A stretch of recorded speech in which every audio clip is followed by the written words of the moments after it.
Does voting matter?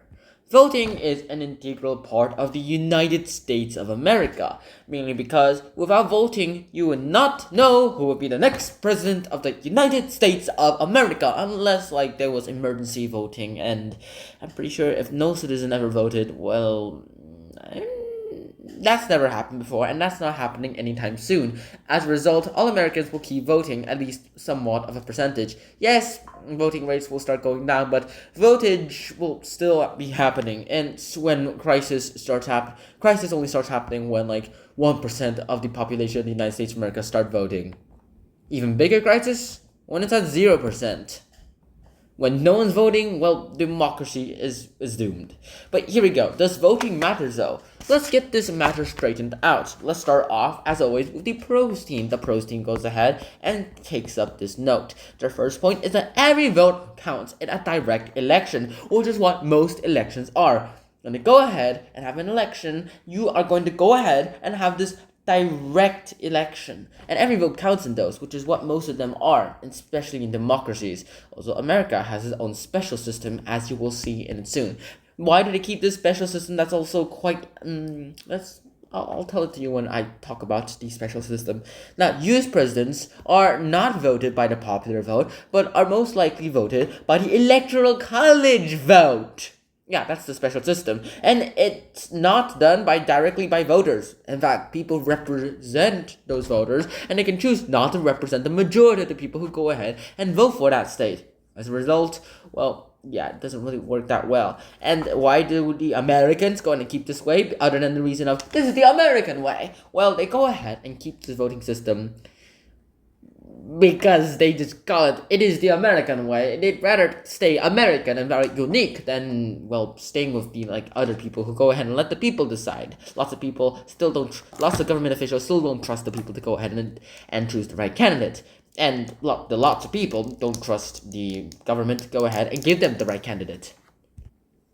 Now, here's candidate A, a Democrat, and here's candidate B, a Republican. We Americans... Wait a second, I'm not American.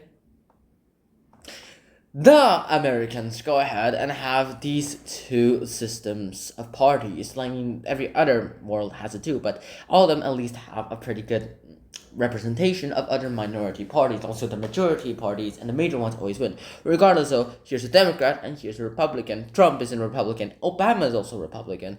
And Biden is a Democrat as well, too. But here's how it goes. Voting doesn't really matter to them, mainly because they're not chosen by these people. Let's say that this represents the entire population of the United States of America. And this is how much the government is. These are the electoral state voters. This is what goes ahead and chooses everything for us to choose either candidate A or candidate B. And whoever wins will become the next president. And in 2016, this guy won. Only to be voted by this fraction of the entire population of the United States of America. This is a very gross oversimplification. I'm pretty sure this number's either larger or smaller, but you get the idea. And I only have pens around. I do not have time to draw diagrams or anything. But let's go back to the debate, as this contact has been destroyed. Alright, now for the second point of the pros team. The presidential candidate who wins the popular vote is usually the one who goes ahead and wins the electoral vote, which, with some exceptions, like Donald Trump. And essentially, all those votes are generally given the electors to that state. Now, some states require the electoral state voters to go ahead and vote for the candidate that they're not necessarily liking, but is the majority that was voted in their county. But some states do not require this, and they can just let their electoral voters vote whoever they want. Which is kind of a shame, to be honest. And now for the second point here. The winner of the popular vote doesn't always become president because of the electoral college. And because of that, well, people who are pretty unpopular, like Donald Trump, go ahead and become president, and other people that are not as unpopular, that are very popular, let's say Hillary Clinton, who won the popular vote in the 2016 election, but lost the electoral vote, they don't usually become president because of the electoral vote system, which is quite flawed. You have to admit that. And now for the third point at the pros team, these guys go ahead and mean business. They go ahead and take in history to account. They say that many people fought for the right to vote throughout history, and if their vote doesn't count, well then, what was all that fighting for? Fair enough. And now for the third point of the cons team. These guys go ahead and say that, hey, it's very unlikely for a big election to just come down to one big vote. They're going to be very biased. Our politicians are trained to not be biased and are trained to go ahead and be the best decision makers in the entire world. Also, we do not train them to be anti-corrupt. That is for their own moral standards to decide. And I'm pretty sure that's why lots of people become corrupt.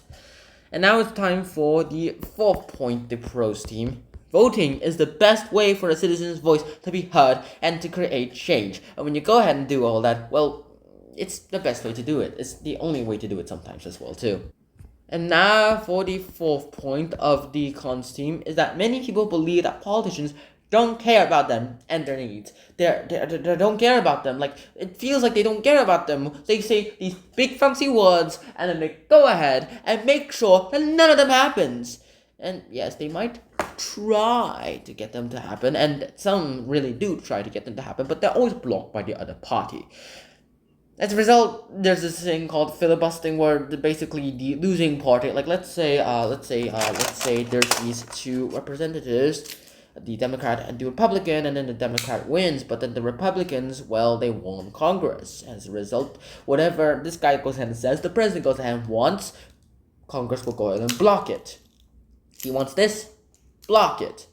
He wants this, block it. Get the idea? Well then, if the winner can't get anything passed, well then what's the point of all this democracy?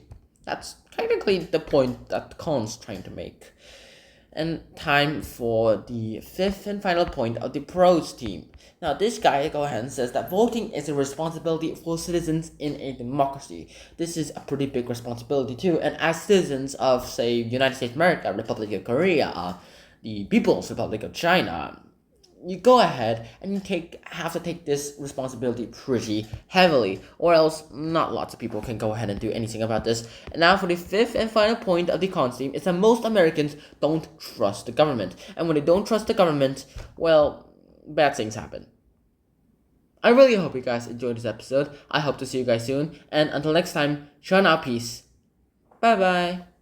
Oh yes, and voting doesn't matter. I said does, not doesn't. My opinion.